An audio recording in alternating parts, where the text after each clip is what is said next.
what the world is saying on India and can India become a $5 trillion economy by 2026? This is what we are going to see today, and this is a hot topic running on today in all the news channels and across the media because Deloitte has released a survey, and that is what we are going to discuss in detail today.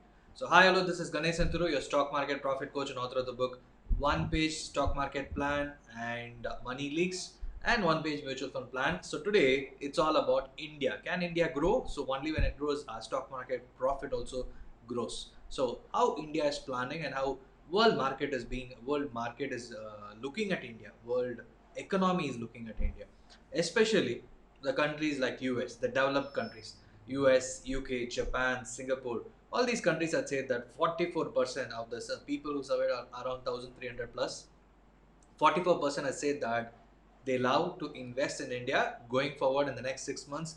It may be the first investment or they want to add additional investments. So this is a positive thing which we are looking at.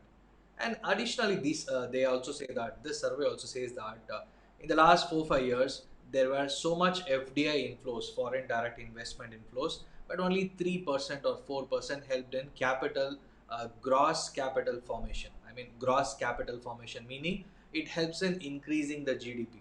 So that is very critical point. So going forward, if India needs $400 billion of capital formation, $1 billion of FDI, which will help to increase the capital. I mean increase the GDP ratio. So that means lots of amount are already coming, but we can't be happy about it. Even in this year, more than $80 billion that came in, but out of that, only 3% or 4% helped in gross capital formation. So, which means what is this is all about?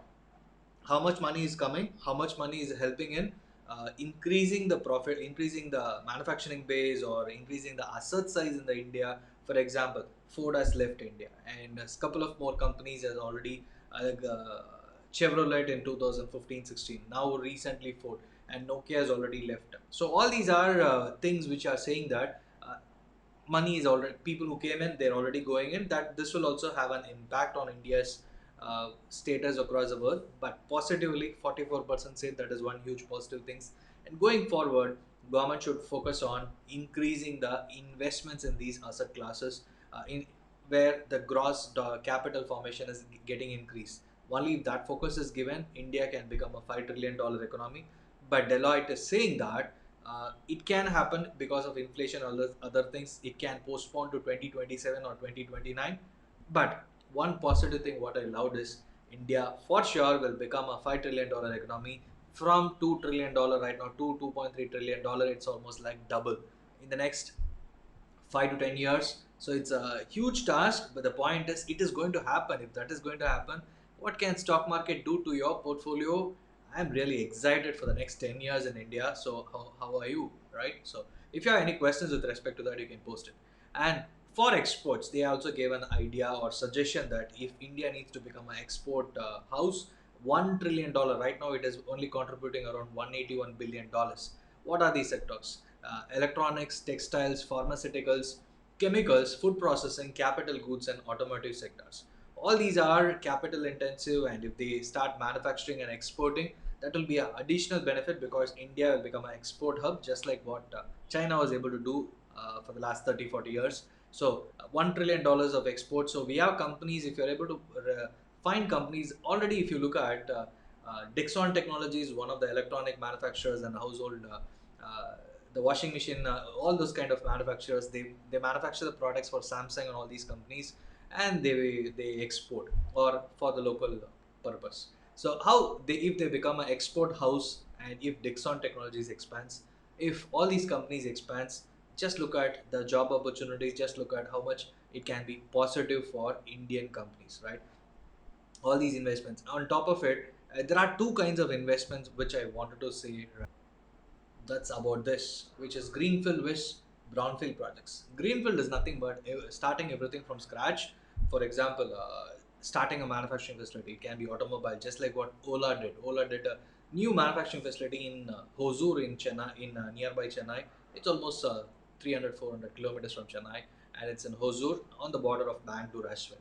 So they built up a new manufacturing facility right from scratch, and they did it, and it's one of the huge biggest manufacturing capacity for two wheelers alone.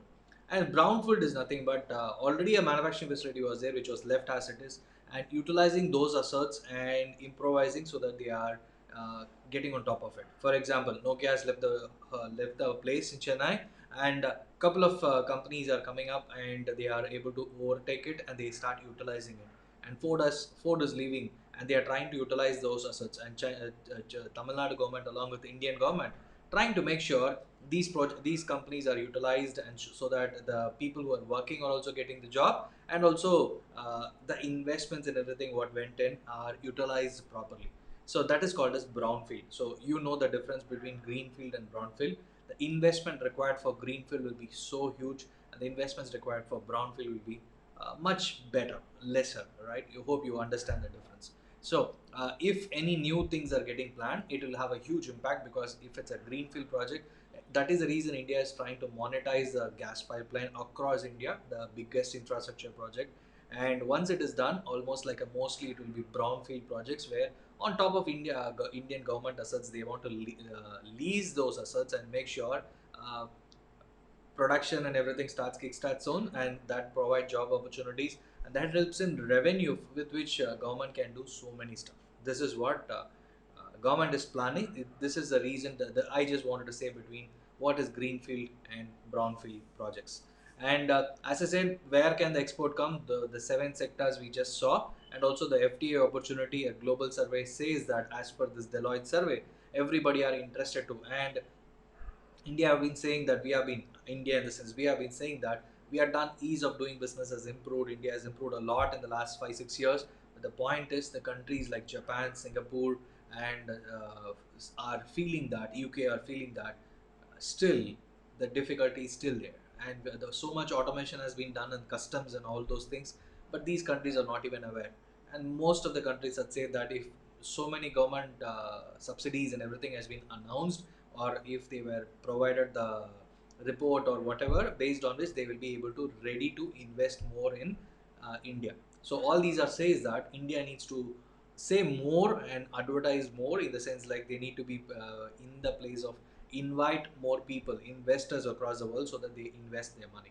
And not only in startup, the point is India attracts so much startup, but the point is those money are all cash burning money that is not going to get into capital asset formation, that is getting into Zomato, Swiggy, or Flipkart or Amazon. But the point is, most of the time it is being spent just to make sure the money is being given to lure customers. But the point is, over the period, that money is cash burnt, and that is the reason so many startups are at losses, and they are trying to come up and getting listed in stock market of late.